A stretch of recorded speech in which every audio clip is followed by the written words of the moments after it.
Class 11th. But the next limitation is no recognition in the assessment of income tax and sales tax.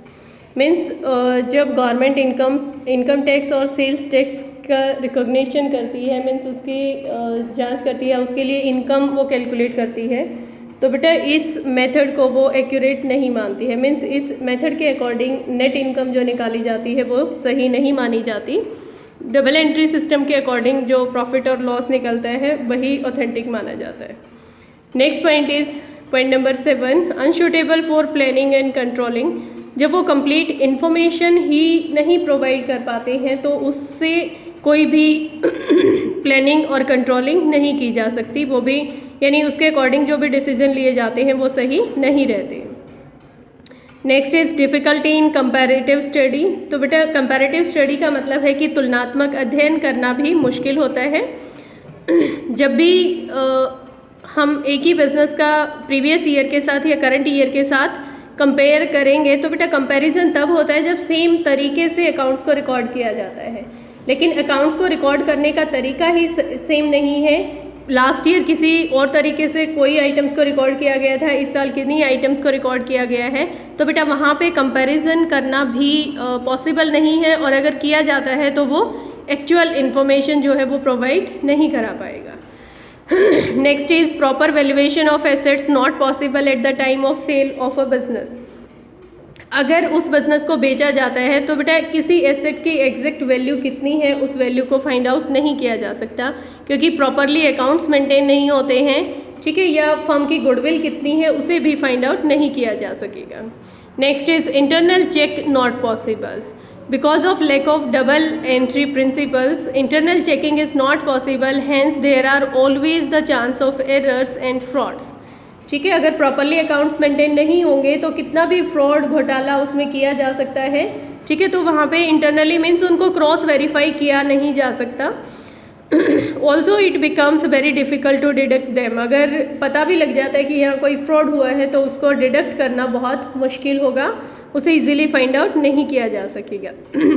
तो बेटा ये जो incomplete system होता है, incomplete recording system है, ये अनसाइंटिफिक है और अनरिलायबल है, अविश्वसनीय होता है, इसको सही नहीं माना जाता है। ओके, उसके बाद आता है difference between double entry system and incomplete records. ठीक है, दोनों आप पढ़ चुके हो, recording of both aspect. Double entry system में बेटा बोथ एस्पेक्ट्स को रिकॉर्ड किया जाता है, और सिंगल एंट्री सिस्टम में ओनली कुछ ट्रांजेक्शन्स को रिकॉर्ड किया जाता है, दोनों एस्पेक्ट को रिकॉर्ड नहीं किया जाता।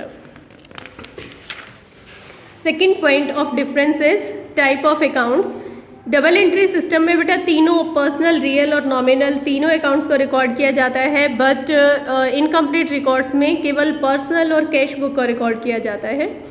Next is trial balance. Arithmetical accuracy of the books of accounts can be checked it by preparing a trial balance, but incomplete records में ट्रायल बैलेंस बनाना पॉसिबल नहीं है, तो अकाउंट्स की अर्थमेटिकल एक्यूरेसी को भी चेक नहीं किया जा सकता। नेक्स्ट इज नेट प्रॉफिट और loss, net loss.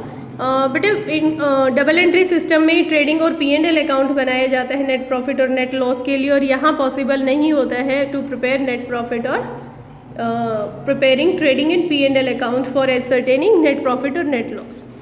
Financial position. बेटे डबल एंट्री सिस्टम में फाइनेंशियल पोजीशन को जानने के लिए बैलेंस शीट बनाई जाती है, बट यहाँ पे बैलेंस शीट बनाना भी एग्जैक्ट फाइनेंशियल पोजीशन का पता नहीं लगता, क्योंकि बैलेंस शीट बनाना भी पॉसिबल नहीं है। जो भी एसेट्स और लाइबिलिटीज़ हैं उनको एस्टिमेटेड प्राइस पे दिखाया जाता है, और वो क्या बनाई जाता है, स्टेटमेंट ऑफ अफेयर्स बनाया जाता है।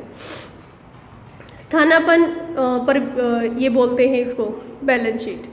बेटे adjustment. Under this system adjustment are made while preparing final accounts. जब हम फाइनल अकाउंट्स बनाते हैं तो वहाँ पे एडजस्टमेंट की जाती है, और इनकम्प्लीट रिकॉर्ड्स में कोई भी एडजस्टमेंट नहीं की जाती। Proof. Books maintained under this system are accepted as evidence in the court of law. ठीक है, अगर कोई डिस्प्यूट होता है तो इन बुक्स को डबल एंट्री सिस्टम के अकॉर्डिंग जो बुक्स मेंटेन होती हैं उन्हें कोर्ट में एज ए एविडेंस प्रूफ के लिए रखा जा सकता है, बट सिंगल एंट्री सिस्टम पे बेस्ड बुक्स को as a proof means court भी उसे सही नहीं मानता है। सुटेबिलिटी। ये डबल एंट्री सिस्टम हर तरह के बिजनेस के लिए सुटेबल है, चाहे वो छोटा है, बड़ा है, कैसा भी बिजनेस है। बट सिंगल एंट्री सिस्टम क्या है, सोल प्रोप्राइटरशिप या पार्टनरशिप के लिए ये ठीक रहता है, बाकी और किसी भी तरह के बिजनेस के लिए ठीक नहीं है। रिलायबिलिटी, डबल एंट्री सिस्टम के अकॉर्डिंग जो बुक्स मेंटेन की जाती हैं वो मोर रिलायबल होती हैं, विश्वसनीय होती हैं, और सिंगल एंट्री सिस्टम पे बेस्ड होती हैं, वो रिलायबल नहीं होती क्योंकि वो एस्टिमेटेड होती है, एग्जैक्ट जो अमाउंट होते हैं वहाँ नहीं रिकॉर्ड किए जाते। सो बेटा ये था difference between double entry system and incomplete records.